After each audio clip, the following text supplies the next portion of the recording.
Okay, thank you, Liam.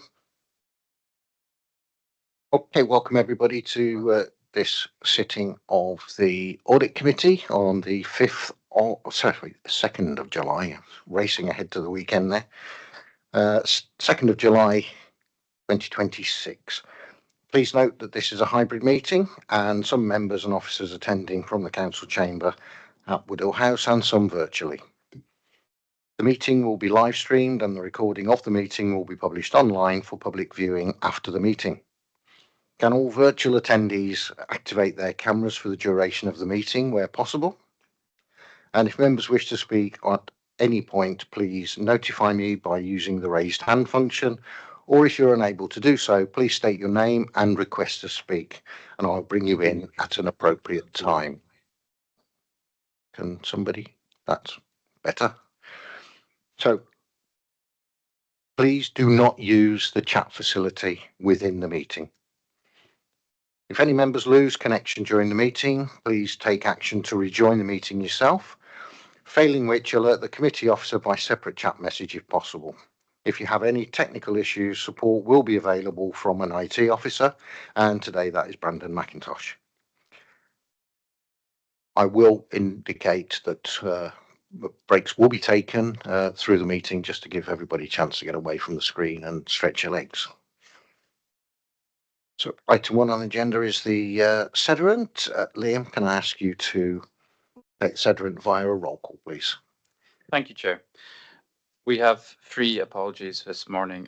Councillor Matthew James, who has been appointed on a temporary basis to fill the existing vacancy on Audit Committee, has given his apologies, and Councillor Payne will be attending as his substitute. The other apologies we have this morning are from Councillor Simpson with Councillor Bell as his substitute, and from Councillor Sutherland with Councillor Turner as his substitute. I'll move to a roll call now, Chair. Councillor Cassie, please. Present. Thank you. Councillor Bell, please. Present. Councillor Buchan. Present. Councillor Forsyth. Present.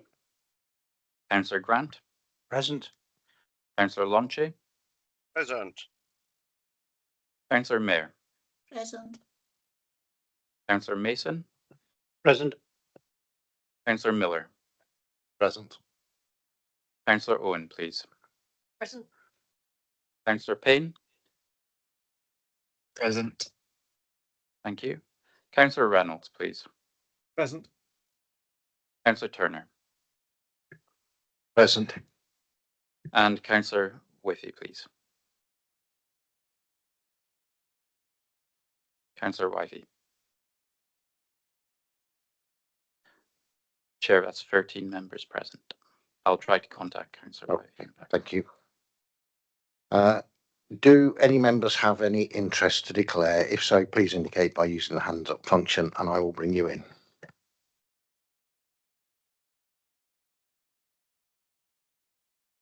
No hands up. So we'll move on then to item 2, which is the statement on equalities.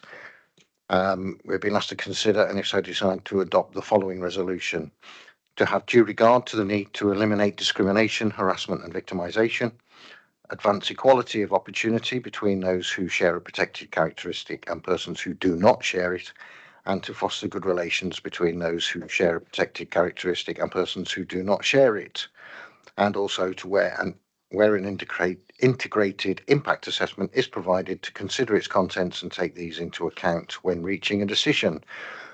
Can we agree that statement on equalities? If you do not, please indicate via the hands up function and I will bring you in.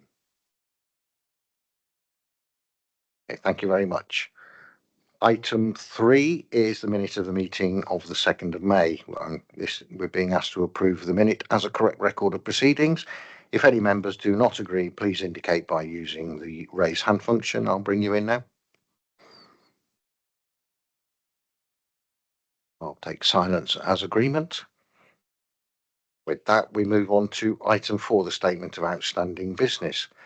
This report represents progress with the outstanding items from previous meetings of the Audit Committee. The committee are asked to consider the list and outstanding items as contained on page 11 to 13 of the papers. noting any updates and agreeing what items are complete and can be removed. And with that, I will bring in Rob Simpson, Director of Business Services, to take us through this item. Thank you, Chair. Good morning, members. There are a number of items in front of you this morning. We have 5. The first item relates to the route map 2030. That is progressing to a stage 2 workshop. A date has now been identified. I think it's the 26th of August has been agreed with the Chair and Vice Chair, so that will be put into diaries and that will continue to progress. Item 2 relates to an ECS item that had commenced stage 1 of the committee review process.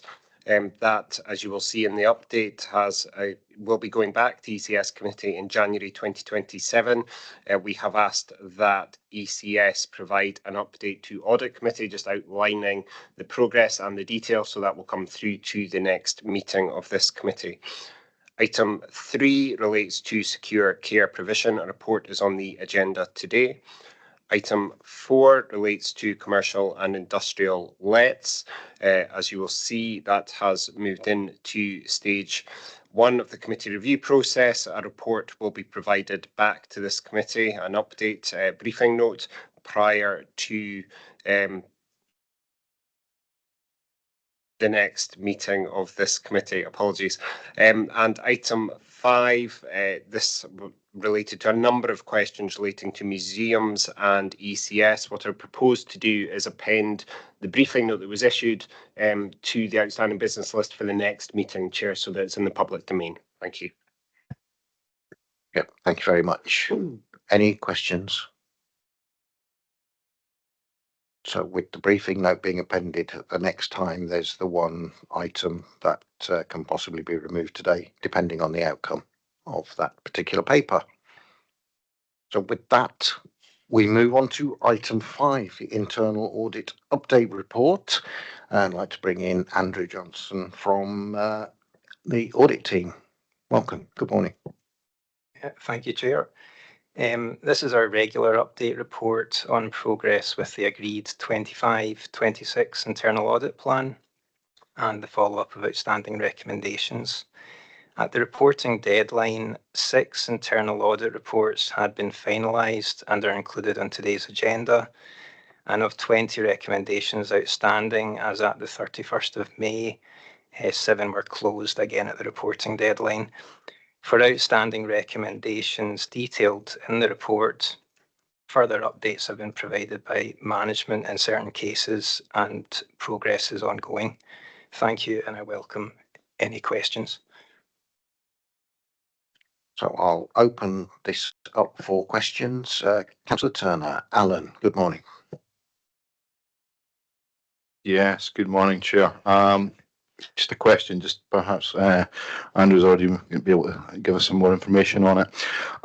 In relation to, I'll say it's page 31 and it will be 25-27 route map 2030 and beyond. I'm conscious we took a paper through Environment and Infrastructure, or ISC, a couple of weeks ago related to this particular audit, and in that there was an action for which the service to feedback on what we concluded at ISC, and I'm not sure if it was a specific recommendation or if it's one of the others. I'm just wondering if it could confirm that that has actually taken place. There has been feedback between the service and internal audit. Yeah, to yourself, Chair. Thank you, Councillor. I don't actually have an update on that one. The one that I had seen was closed off was in relation to, apologies, it was recommendation 1.38 debtors credit notes. But yes, I haven't had a further update on that as yet. Thank you for that. I'll inquire. Thank you. Yeah, on the same audit, and then I'll mention some others. I note the completion date of August 26, seeing as we're not going to be having a workshop on that until the end of August. I take it that's a date that will be yet again extended.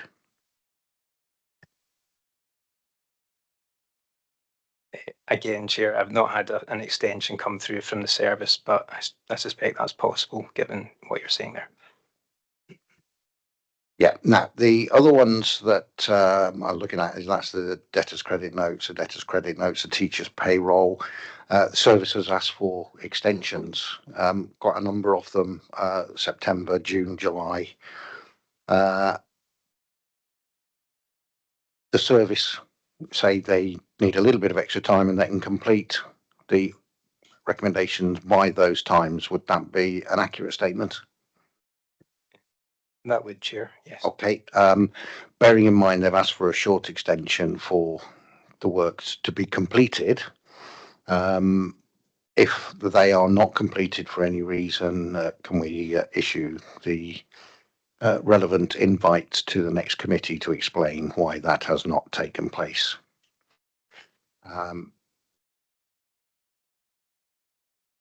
And with that, I will bring in Councillor Owen. Gillian, good morning. Morning. Thank you very much. Just talking in general terms, to be honest, I think we can actually safely say that the council is broadly sound, but there does appear to be a pattern of good framework, inconsistent delivery.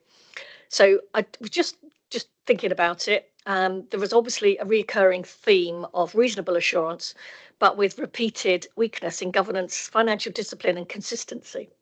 I'd like to explore whether these are isolated issues or indicative of a wider systemic risk. In which particular areas are you referring to?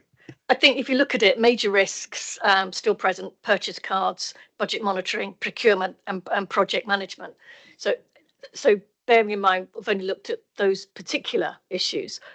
What I'm looking at is those three particular, and just to say, is it isolated instance, or is it systemic? Yeah. The purchase cards that you mentioned there coming up in the next papers. So I'm fairly confident that that element is going to be explored.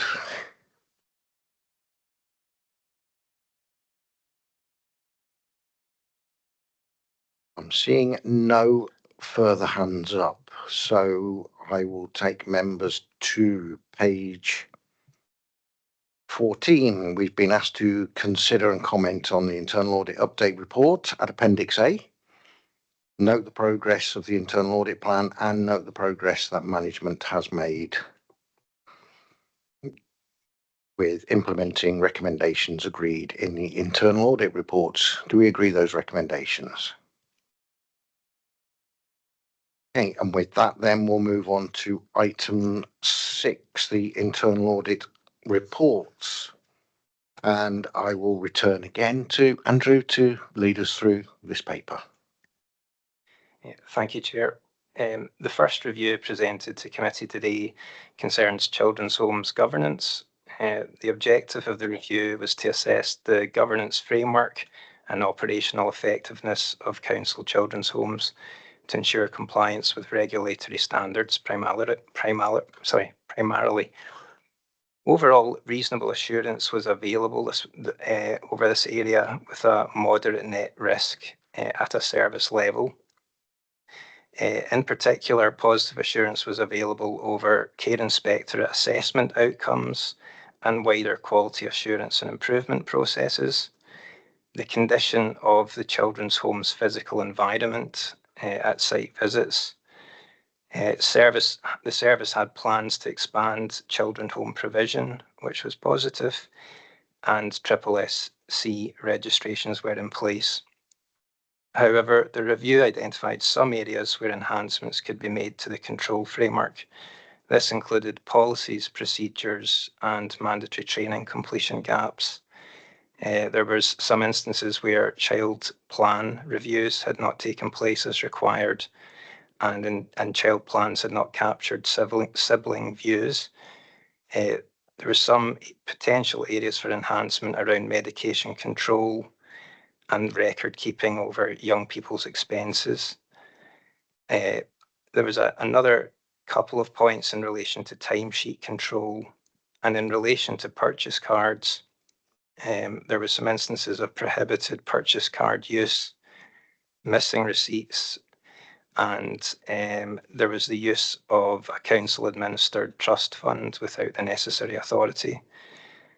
For these and all other issues identified as part of the review, recommendations have been made and management has agreed to take these forward in a time-bound manner. Thank you and welcome any questions. Thank you, Andrew. Before we open it up for questions, we've got Catherine Irvine, Social Work Manager, and Andrew Dick, Head of Children's Services with us. Would you like to add anything extra to the audit? Thank you, Chair. I welcome the internal audit review of our children's homes governance, and particularly the opportunity that it provides to give assurance on the robustness of our arrangements. As has been referred to by Andrew, our own internal review mechanisms and external scrutiny from the Care Inspectorate have previously given us some assurance in relation to our arrangements that are in place for our children's homes, but this audit's just given additional direction to us on the areas that can be strengthened. In particular, I recognise there's one area of major risk which has been identified in relation to purchase card use, as Andrew has again referred to. We accept the findings in relation to that, and we've committed to actions to make sure that we strengthen our controls. This will always be balanced with our strong commitment to upholding our corporate parenting responsibilities and making sure that our children and young people don't experience stigma as part of living in our children's homes. But we're confident that an appropriate balance can be struck in relation to all of the areas that need to be balanced there. And ultimately, I think that the audit does show that our children's homes have strong governance arrangements in place. And as I say, I think the audit will help us to enhance that further. And as has been referred to as well, I think that's particularly pertinent at the current time as we look to open further children's homes across Aberdeenshire and make sure we get our controls and our measures and our governance right from the outset in terms of the additional homes that we open. So I'm happy to answer any questions, and as noted, I'm joined by Catherine Irvine, Social Work Manager, who is our service lead for the audit, who may be able to give some of the finer detail in relation to that as well. Thank you. Thank you. Okay, I have a number of hands up, and I've got a question I'll come in at the end with. Councillor Grant. Murray, good morning. Good morning, thanks. Chair, I've got a few things to raise. Hopefully you can give me some reassurance about, some a few things of concern here. One thing was a significant proportion of policies and guidance out of date last reviewed 2017 to 2019 prior to the pandemic, really, and some of the things listed were disclosure checks as well. I'm hoping that that things have sort of improved in that and in terms of that aspect. Mandatory training consistently not monitored, and the LAC sign-offs reviews overdue as well. There's mention of lack of vacancies which are now filled as a potential reason for this, but I'm just wondering in terms of management why this perhaps wasn't picked up before and acted upon. As far as medication control goes, I mean, weaknesses is the word used in the report. Weaknesses identified in reconciliation of medicine count and the records. Could somebody perhaps expand in a little more detail on that, because it is a bit worrying, perhaps the scope for loss or misuse of medications there. Young people's expenses, the report highlights how some were withheld or missed without justification. I'm wondering how this fits in with the Shinari principles, and going back to the 3 very good and 1 good, now 4 very good inspectorate reports. Did these reports take cognizance of this issue with expenses? Payroll, 1 home staff not given breaks, no risk assessment of staff not taking breaks. I'm wondering why staff were not taking breaks. Any particular issues? Is it to do with overwork? Has that been addressed? And that will do me for just now. Thank you.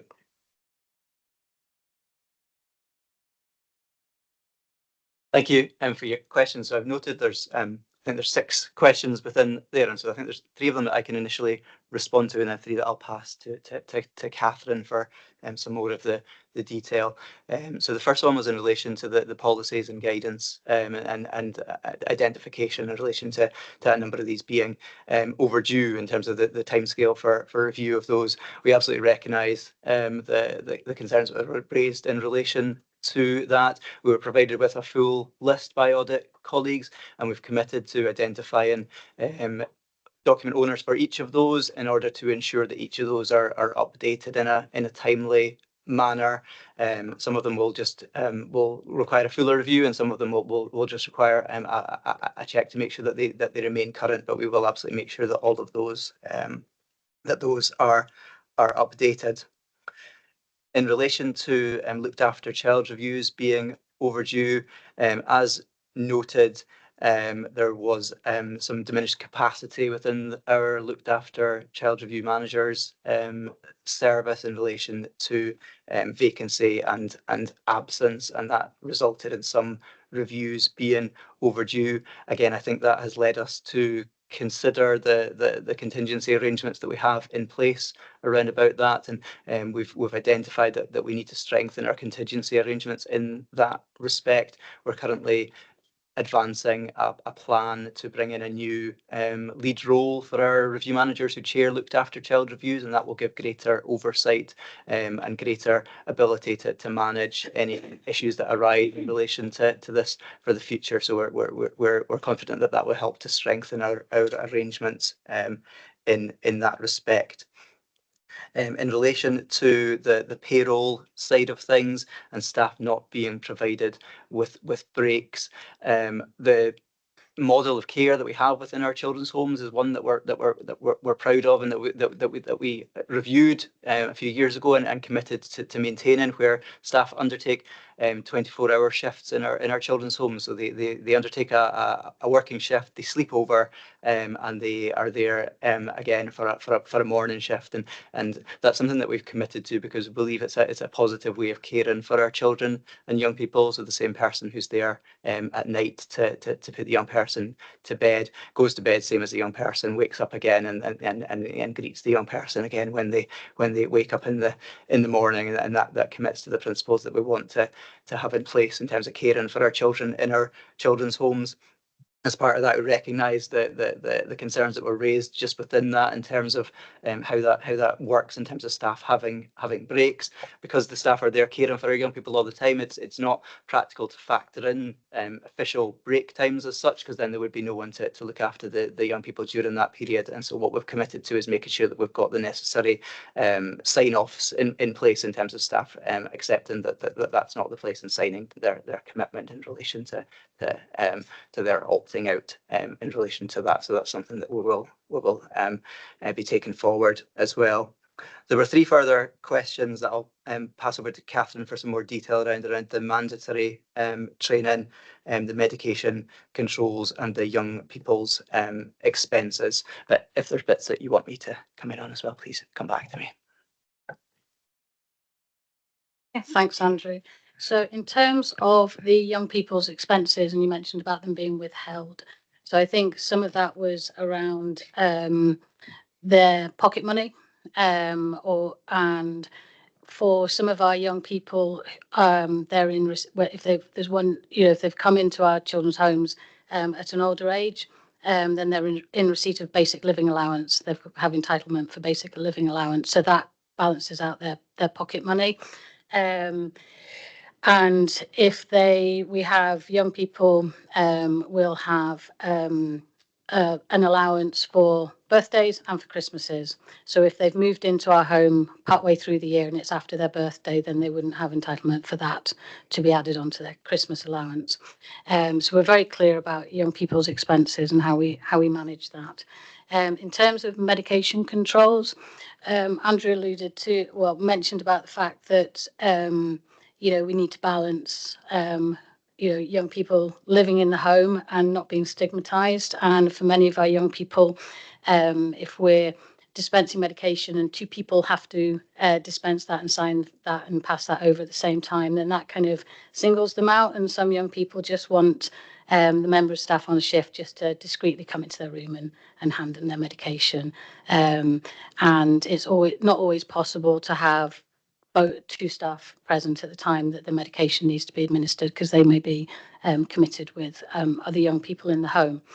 And what was the other question? Can I ask what the third? Mandatory training. Oh, mandatory training, yes. So the audit has highlighted areas of mandatory training that we will now look at. So we've committed to updating our core training records for all the members of the teams across all our homes. And there's aspects of that are online training, and that kind of cuts across all of children's services that's been distributed. So we've committed to updating that over the course of the summer. So all the managers of the children's homes and myself are working on that just now to get a consistent document across all the homes, and that will be just part of the supervision, the one-to-ones that the managers have. So thanks. That's great. Thank you both for your responses. So just to come back briefly on the young people's expenses, I take on board what you were saying. Just to pick up what it was saying in the paper there, it says without recorded explanation. So I suppose that's a missing aspect there. Regarding the medications, I'm presuming we're talking about lower level medications, nothing too drastic there. But thanks for the responses, and the 4 very goods is a very satisfying indication of the work put in by the team. Thank you. Okay, Councillor Mayor, Doreen, good morning. Good morning. I have a question on page 40 of the report. It says purchases should be supported by receipts prior to approval. And I seem to think it may be that it's written wrong, but what happens if you buy something and then you don't get approval for it? So it may be the wording of the paper. The other thing, there was such an awful lot of spend on holidays and trips. And I'm thinking that holidays surely should be pre-planned within an itinerary and risk assessment. So I'm wondering why that should become an issue at all. I mean, you know, why would somebody just go down and book a holiday? These are children who are being looked after. So there has to be some form of governance for that trip. In relation to the receipts, Andrew, can you answer that? Yes, within the purchase card system, you're supposed to upload your receipts and then the review, the approval process follows that. Yeah, I think to follow on from Doreen's question was, you've got a receipt, therefore you've already purchased it. And what happens if the approval is then turned down?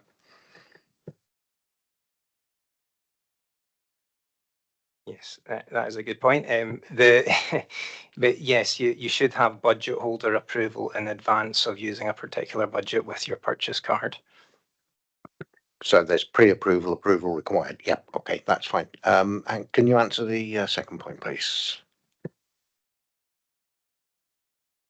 So in relation to your question, Councillor Mayor, in relation to holidays, yes, we would, holidays within our homes would be pre-planned. In terms of the volume, that we'd be very confident that the young people are provided with trips and holidays in line with their corporate parenting responsibilities, and therefore in line with what we would provide to our own children and young people. So the level and volume is very much in line with what we would expect to be the case for our own children. In relation to the use of the purchase cards, I think that's a point we do need to take on board in terms of the planning around about that, and strengthen our controls and our arrangements in relation to how those are booked and managed, and using the established HR processes around that, and trying to minimise the use of purchase cards for that. But there are some situations across our homes where things do need to be done at short notice, and purchase cards give the flexibility for that. But yes, I take your point in relation to the planning of holidays, that would be anticipated in advance. Okay, Doreen. Thank you. Councillor Roy, Gillian. Thank you very much. I just wanted to ask, how can the council be assured that policies remain fit for purpose when the council's own governance framework the reviews within 5 years, yet no such review appears to have been undertaken. I think actually when we look at the standard policy reviews, it's supposed to be reviewed after a year, and then a full review within 5 years. And I know each policy committee considers its own policy framework on an annual basis. So obviously it appears that these have slipped through the net. But what assurance do we have that these will be looked at imminently to ensure that they are fit for purpose and that we are doing the right things for that particular, well, those particular policies? Andrew. Yeah, thank you, Councillor Owen. I think what was identified in the course of the audit is that we had some documents which were badged as a policy on a particular area, but upon review, what was clear that the document was guidance or a procedure rather than an official policy as such. And so I think that's highlighted the discrepancy in that respect, that those things were not official council policies that would be required to be reviewed within that particular mechanism. We've committed to rebadging those documents with the correct name, so that they're not referred to as policies, but rather they reflect the fact that they're guidance or procedures. But certainly in terms of the wider point, as was noted by Councillor Grant as well, we certainly recognise the overdue nature of some of the documents that we had, and have committed to making sure that those are reviewed so that the council can have that assurance that our policies and procedures are all up to date. Councillor Miller. Craig, good morning. Morning, Chair. I just want to follow up a little bit on Doreen Mayor's comments and the answer you gave. So it's encouraging that there's budget holder approval prior to the expenditure, but are there situations where the purchase card, when it's used, is actually, in the case I'd be concerned about, is actually more than what was approved by the budget holder? And if so, what do we do about that? And the second comment, which is slightly out with the scope maybe of the specific audit, but purchase cards and procurement seems to come up as an issue with amazing regularity at these audit committees. And I wondered if there's maybe a more fundamental review that needs to take place. Not sure if that's for audit or audit director.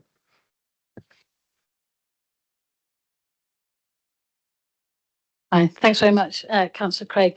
So in terms of situations where the purchase card is used more than has been approved, I think in terms of the context of our children's homes, we will always seek, the teams will always seek to get that prior approval.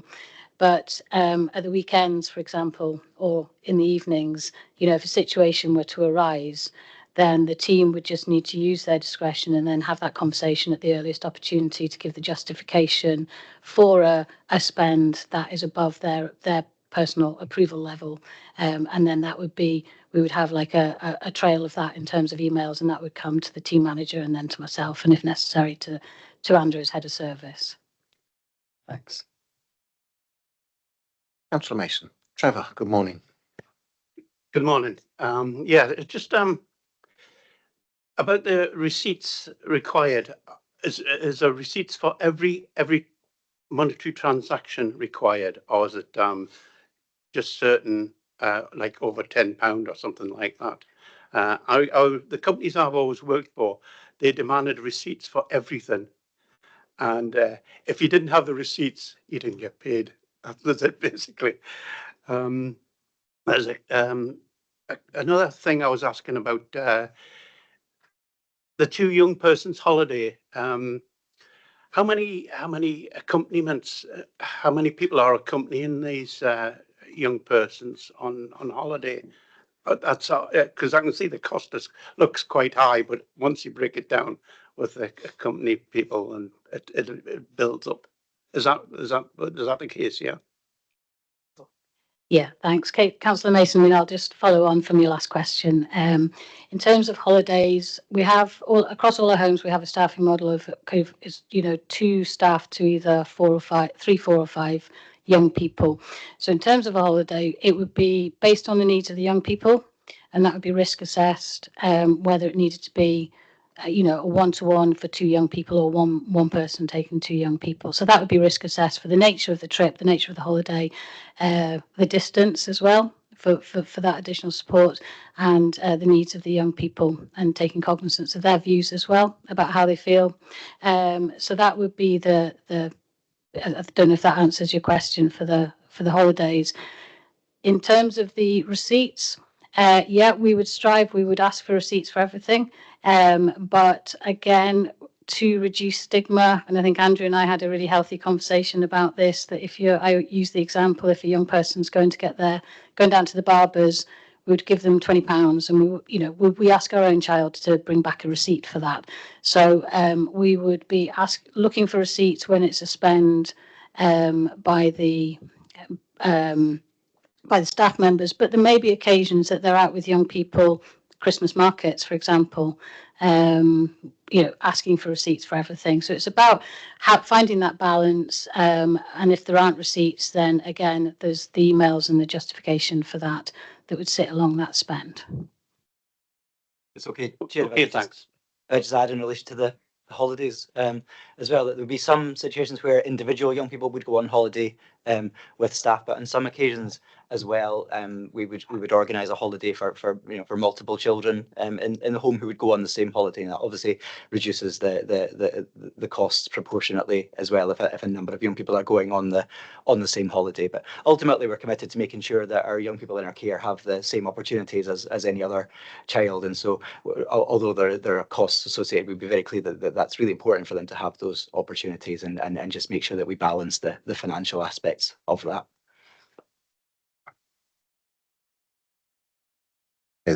I'm not seeing any more hands up, so I'll come in myself. It's following on from Councillor Miller's points in relation to purchase cards and procurement and the likes, because that's cropping up in not just this area, but in other areas as well where purchase cards are. And it's always the similar issues that are surrounding it. And Councillor Owen alluded to it earlier on. I'm going to go and apply it to this audit, and I'll quote directly from it, which is the third paragraph, which can be found on page 42. So you recognise the major risk identified in relation to purchase card use. You've accepted the findings in relation to this, and you have identified clear actions to address this. So it's those clear actions that I'd be very interested in, because I think as part of our remit, it would be a good idea for us to hear what these clear actions are to reduce this incorrect use of purchase cards or purchase card use that falls out with the governance framework that we have, so that this can be exported into the other areas where purchase cards are used and are falling over the same hurdles. So what are the clear actions that have been identified to address the purchase card use issue? Thanks. I think that's a really valid question. I'll give an example of, so it was identified that IT kit had been used with, we'd used purchase cards to buy digital technology for a young person. And we really welcome the kind of the guidance on that. So what I'll be doing is getting what was recommended is having a position from the head of customer and digital services about purchasing that, because that came about where a young person may have received that, maybe for their birthday gift, for example, and they're wanting to go down and they don't have the patience. And actually it's not about achieving that, what we do for our young people, and not having to wait to get approval. So getting an overall approval for particular things. So almost like the purchase card dispensation that we have for our young people with their leaving care grants. So that would be one example. No, I think that's related to the Frank Anderson Fund, that we wouldn't be using our purchase cards for holidays, when we'll get the due governance around that. Okay, I'm sure internal audit would be grateful for the updates when that's all in place, so that they can pass it around to other areas that use these purchase cards. Then perhaps we won't have to see purchase cards cropping up all the time.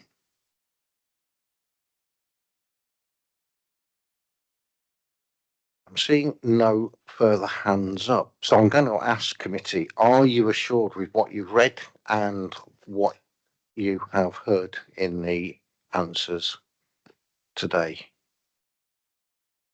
Sure. Okay, so you're assured. Okay, so thank you very much, Catherine and Andrew, for your input into this session, and enjoy the rest of your day. Okay, with that, we move on to the next audit, which is IJB governance. Andrew. Thank you, Chair. The next report, as you say, concerns IJB governance and controls.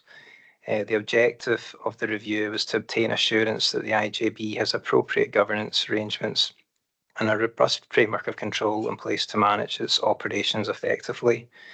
Overall, reasonable assurance was available that this was the case, with a moderate net risk over this area at a strategic level. Assurance was available at a high level over the majority of areas reviewed. However, there were some areas for improvement. This included aspects of the governance framework, including in relation to financial regulations, review committee terms of reference, and annual governance review stakeholder consultation. Risk management arrangements, there were some gaps in relation to the risk appetite statement was absent and risk register reporting to IJB Audit Committee. There were also some enhancements suggested around performance reporting, so addressing gaps in performance targets, planned reporting, and progression of mitigating actions. In relation to financial management and sustainability, the basis for the medium-term financial strategy was not fully supported by costed options, and there was no reserves policy. And in relation to budget monitoring, there was a major risk identified, mainly due to financial risk management reporting to IJB, gaps in SMT reporting or areas for improvement, savings delivery reporting gaps, and the fact that the financial management responsibilities are yet to be fully embedded, these new responsibilities. There were also some further areas identified around asset and resource management, and the information governance reporting is not taking place to IJB. The review was very broad, so that hence the number of recommendations and our number of areas where risks were identified. And for these and other areas flagged during the review, management has agreed to a time-bound action plan. Thank you and welcome any questions. Thank you. Before I open it up for questions, we're joined on the call by Gillian Milne, Chief Finance and Business Officer for the Health and Social Care Partnership. Gillian, is there anything you would like to add to Andrew's comments on the audit? Thank you, Chair. Good morning, members. Yes, thank you for giving me the opportunity to speak to this internal audit report on the IJB's governance and control arrangements and just take an opportunity to set out management's response to that. As Andrew's just said, the overall audit opinion is moderate with reasonable assurance, which recognises that there is a generally sound framework in place, but also identifies areas where further strengthening is required. I think this is a balanced and constructive report and broadly in line with our own view of the year. We have been very clear that 25-26 was a year of stabilisation, with a strong focus on getting better financial grip and control in place, strengthening our governance and improving the quality of reporting and scrutiny.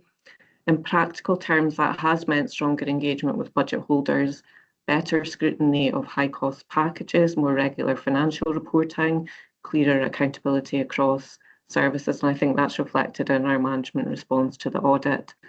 The year-end financial position also shows the impact of that stronger approach, with a material improvement in the outturn and less reliance on partner underwriting. At the same time, the report rightly points out there's a next stage to this work. We now need to move beyond the stabilisation and make sure the stronger approach is embedded consistently across financial and operational management. So from a management perspective, this is not a report that raises any unexpected issues. It gives us a helpful baseline and confirms the areas we did know about already that we need to do some further strengthening. The actions in the response are therefore about addressing the audit recommendations, but also about making this part of how we work day to day across the partnership. Overall, I would say our key message is that stronger foundations are now in place. The focus now is on sustaining that progress, continuing to strengthen assurance and transparency, and supporting longer-term financial sustainability. And I'm happy to take any questions. Thank you. Thank you for your comments, Gillian. And before the hands go flying up, being a member of the Integration Joint Board, I do recognise the huge improvements that have been made over the last 15 to 18 months. Had we had this report 18 months, 2 years ago, I dare say it would have had a very, very different outcome. So there's a huge amount of work gone into strengthening the governance, and as you quite well put it, Gillian, the grip and control is now there on matters of governance and finance. We're getting more regular reporting coming through. So I do recognise that there is a huge improvement that has happened in this area.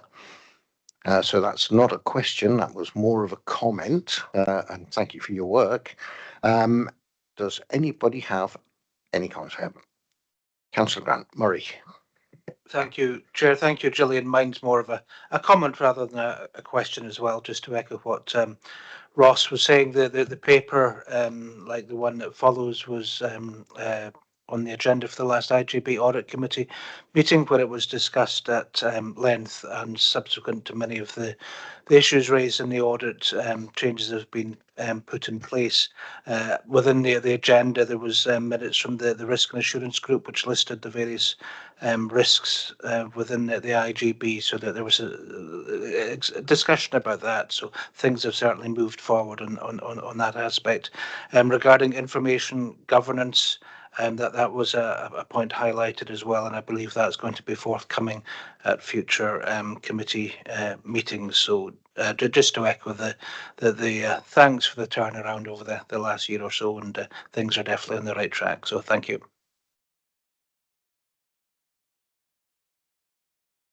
I'm not seeing any further hands up, so I'm going to ask committee members, are you assured with what you've heard and what you've read? Sure. Okay, thank you very much. Thank you, Gillian, for your input into this item. That moves us on now to care home governance. Back to you, Andrew. Thank you, Chair. Yes, the objective of this review was to obtain assurance over arrangements relating to central oversight of care home facilities and their operations. Overall, reasonable assurance was available that this was the case, with a moderate net risk at a service level.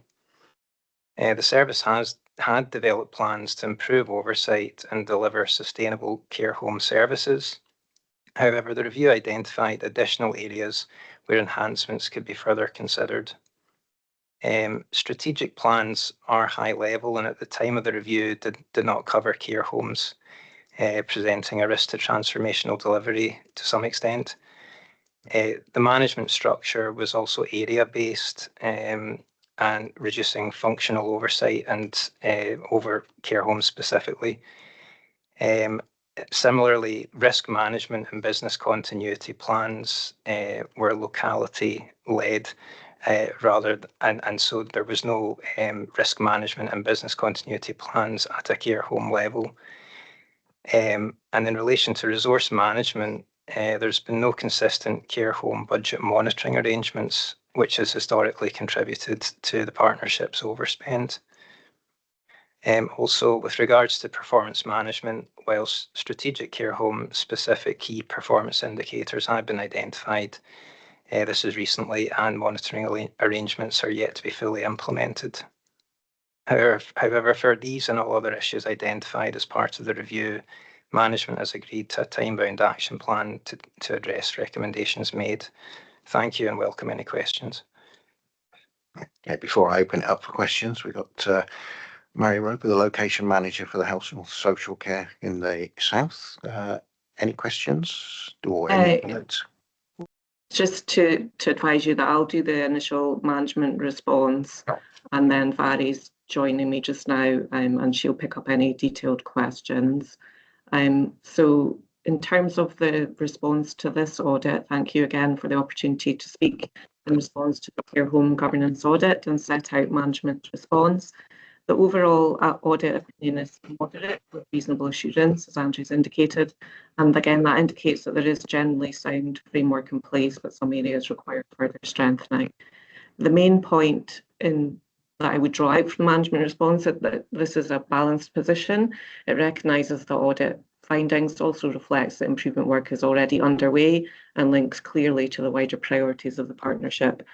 The service welcomes the moderate assurance opinion as it recognises the work that has already been done to strengthen governance, risk management and control within the care home service. At the same time, it's clear about where more work is needed and that there is a commitment to taking that forward. The response is not separate from work that's already happening. It's being taken forward through existing care home transformation programme with 3 work streams in place and oversight through the Health and Social Care Sustainability Board. There have been some delays, mainly because of capacity. The position is now stronger with dedicated leadership and oversight in place. The work streams are progressing and clearer timelines have been established. One of the key areas is setting out a clearer longer-term direction for care home services, both for in-house provision and commission services. The service also recognises that the current governance and leadership arrangements need to be clearer. The response sets out a move towards a more defined leadership model with clearer accountability, reporting and implementation planning. On performance, the response is clear that we need better visibility to support decision making. That includes developing care home specific performance measures, including financial performance, and making reporting more consistent. So overall, my view is that this is a constructive audit. It is consistent with management's own assessment of stronger foundations now being in place. But the next stage is to make sure the changes are delivered, embedded consistently, and provide the assurance that the board needs. I'm happy to take any questions, but as I've said, Vari is also here with me today to help answer more detailed questions. Thank you.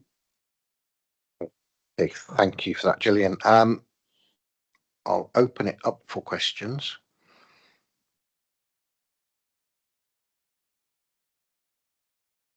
Councillor Grant Murray. Thanks, Chair. I was just going to see if somebody else wanted to come in ahead of me. But yeah, just to reiterate what I was saying before, again, this paper was at the last IGB Audit Committee where there was some discussion about it, and we were certainly assured about the progress being made, actions in progress to systematise governance across the 3 areas to help obviate the possibility of budgetary overspend again. So we were assured at IGB Audit, and I'm certainly assured here today as well. Thank you. Thank you, Murray. There are no further hands up, so I will ask the members of the committee, are you assured with what you've heard and what you've read in the reports? Assured. Okay, thank you, Gillian. Thank you, Harry, for coming along. We now move on to the next item, and then we'll take a break after this one. This item is voluntary severance. Back to you, Andrew. Thank you, Chair. So the objective of this review was to provide assurance that rules are applied consistently and payments are appropriately controlled for voluntary severance payments. Overall reasonable assurance was available that this was the case, and a moderate net risk was highlighted at a programme and project level. Processes and supporting toolkits, processes and a supporting toolkit are in place, which was positive and helping to ensure payment control. However, some gaps were identified. This included no council approved policy on voluntary severance.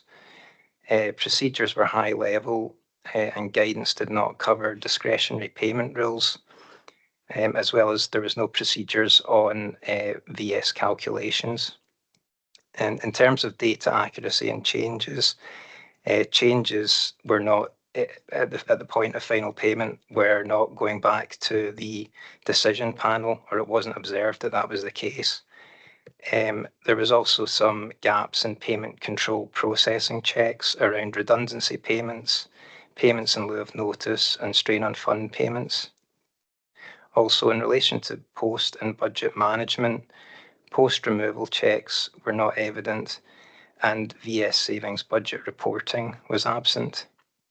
And finally, a higher risk was identified in relation to application and review processes, primarily panel attendance records, decision making, guidance, and record keeping, the justification for extending payback periods, and missing approvals. Recommendations have been made to address these risks, and management has again agreed to a time-bound action plan to take forward related actions. Thank you and welcome any questions. Yeah, thank you. Before I open it up for questions, I'll invite Glenda Gray, HR Manager, to add any comments that she may have for the audit. Thank you, Chair. Well, we absolutely welcome this audit. Certainly in terms of voluntary severance, we've had a number of exercises over the years, and we have been audited on a number of occasions as well. And we have taken on board the recommendations of previous audits. We once again will work to address the areas of concern in terms of this audit. Whilst we didn't have in place some further guidance that we have been developing, it does address some of the issues, but that is still to come forward and to be agreed and recognised by audit. But we are absolutely committed to addressing the areas, particularly where there were gaps identified. And I'm very happy to take any questions in this area. Thank you, Glenda. Councillor Owen, Gillian. Thank you. Excuse me. Thank you very much. I kind of wanted to home in on the several cases with payback periods over 2 years, totaling £754,000, were approved without recorded justification. Just wanted to ask what lessons have been learnt and how will future exceptions be formally evidenced and challenged. And also, given the absence of a council-approved voluntary severance policy, when can we members expect a clear framework setting out decision-making principles, affordability criteria, and reporting requirements? Thank you. Through yourself, Chair. In terms of payback periods, yes, we recognise that there were practices that addressed individual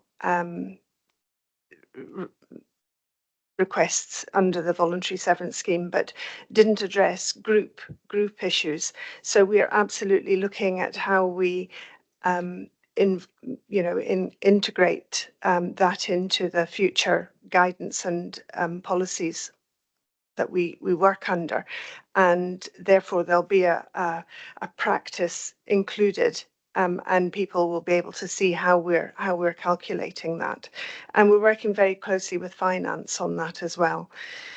In terms, sorry, Councillor, I'm afraid I've missed the second part of your question. That was. Yeah, it was just given the absence of a council-approved voluntary severance policy, when can members expect a clear framework setting out decision-making principles, affordability criteria, and reporting requirements? Thank you. As I mentioned in my introduction, we do have in draft more guidance, and we would intend that to be taken forward to demonstrate where we do have the gaps, and also to evidence how we're moving forward in terms of addressing the outcomes of the audit as well.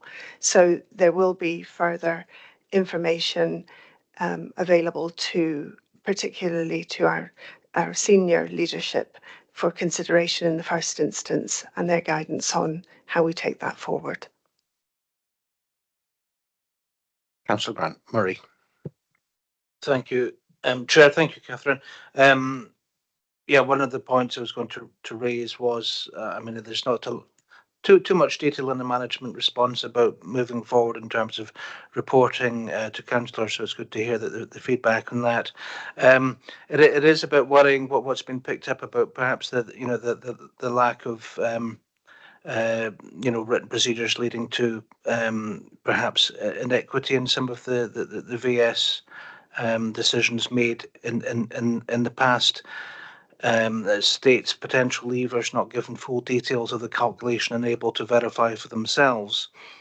I'm just wondering, is there potential now, this has been included in the internal audit report, that people perhaps have received VS in the past might come forward to seek justification on what they might or might not have received?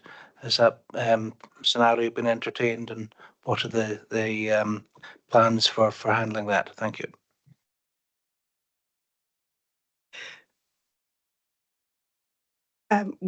Where anyone is concerned about their calculation, we do take time to go through it with them on an individual basis if there are any queries on those issues. In terms of people who may have had something incorrect in the past, if anyone has ever queried anything, we have absolutely done the same thing, gone through exactly how calculations have been made, but we would not be anticipating a large number of people coming forward, having previously been given voluntary severance, concerned about their calculations. Thanks. Sorry, just to clarify, maybe I've picked this up wrongly. It says potential leavers are not given full details of the calculation, but presumably if they take VS, that will be available to them. Okay, thank you.